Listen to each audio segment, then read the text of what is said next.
po natin yung baha. Ayan na po, oh, lalim na. Nagbistulang ilog na yung paligid ng Santa Cruz, Manila.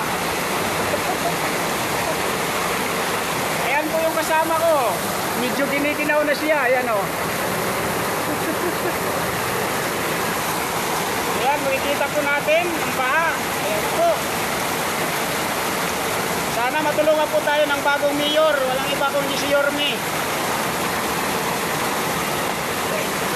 Yan po, ingat-ingat po kasi paglalakad dahil madulas ang kalsada. Ingat po kayo.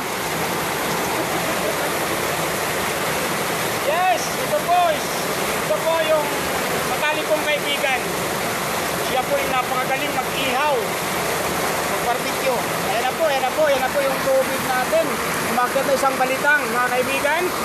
Ayan po, makikita po natin yung mga kababaihan, naglalakad. Naliligo sila dahil ngayon lang nakaranas sila ng malakas ng pagulan. Kaya po, ingat-ingat po sa mga motorista dahil madulas ang kalsada. Double ingat lang po mga kaibigan, mga motorista, mga rider, mga kaibigan ko. Ingat po kayo dyan. So, Hindi namin alam kung ipatuloy pa ba namin yung matibig na namin. Gano'n sa sobrang lakas na ulan. hindi na namin... Ayan po, yung kaibigan namin. Ayan sa ano.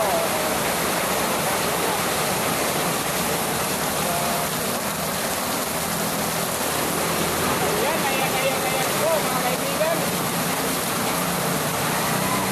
Pupus natin ito mamaya.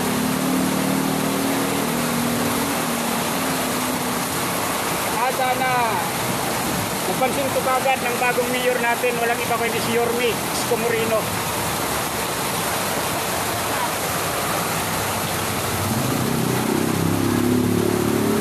Ayan po, naglitawan na yung mga basura. Ayan po, nagbistulang kalsada. Oy, shoutout po, shoutout! Ay, shoutout po sa Batang Makulit. Shoutout sa Batang Makulit. Langoy siya, langoy. Langoy po, langoy. Ayan yung bata. Lumangoy. Ayan na mga bata. Ginawa na nilang swimming pool. Ayan. Ito po, makikita po natin. Ayan.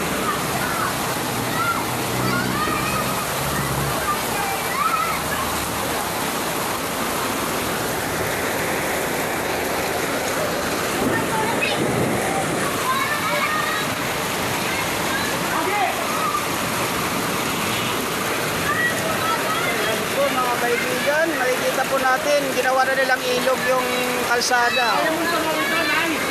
Napakalalim ng ilog. Po.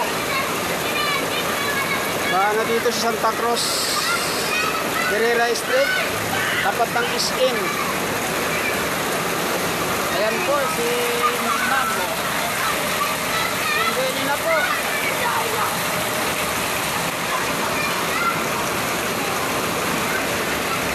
Sobrang lakas ng ulan.